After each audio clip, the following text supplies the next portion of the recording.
1996, Marvel walked into court as a bankrupt company.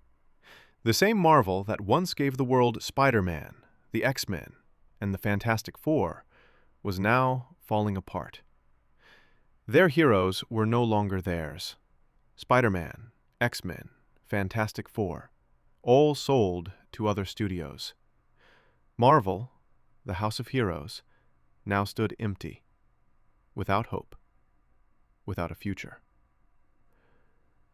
But after every ending comes a spark that would later ignite the birth of one of the greatest cinematic universes in history, the Marvel Cinematic Universe. Today, MCU is a global giant. But have you ever wondered how it all started? It didn't begin with glory. It began with desperation. A company on the edge of extinction. The MCU wasn't born from success. It was born from survival. Marvel bet everything it had left, its last heroes, its last hope, for one final chance to rebuild. To understand this gamble, we must go back to the 1990s. The comic book industry was booming. People weren't buying to read, they were buying to collect. Comics became investments, not stories. And when that bubble burst, Marvel fell. They tried to save themselves, buying toy companies, trading card companies, but instead they sank deeper into debt. And then, December 27th, 1996, Marvel Entertainment, the home of Spider-Man and Captain America, filed for bankruptcy. It wasn't just financial collapse. It was humiliation.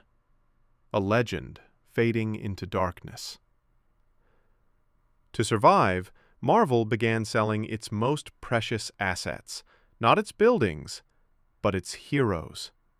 Spider-Man went to Sony. X-Men and Fantastic Four went to Fox. Hulk went to Universal. Even Blade was sold to New Line Cinema. When those movies became massive hits, Marvel earned almost nothing. Imagine, your own creations, making billions, and you get almost nothing in return. And worse, Marvel had lost control of its own stories. Other studios rewrote origins, changed characters, twisted the very soul of what Marvel had built. Some films, like Spider-Man and X-Men, shined. Others, like Daredevil and Hulk, failed miserably. Marvel had truly hit rock bottom.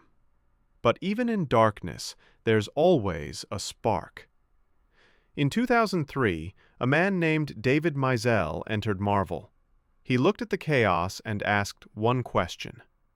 Why don't we make our own movies? A crazy idea for a bankrupt company. But Maisel believed it was the only way to rebuild Marvel's legacy.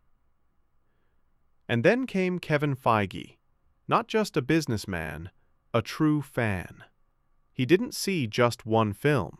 He saw a universe, a connected world where stories could live together. But the world was changing. In 2005, Christopher Nolan's Batman Begins proved that superhero movies could be dark, real, and emotional. Marvel had to rise to that level and still stand apart. So they took the biggest risk in their history, a $525 million loan from Merrill Lynch. If even one movie failed, Marvel would lose the rights to all the heroes they used.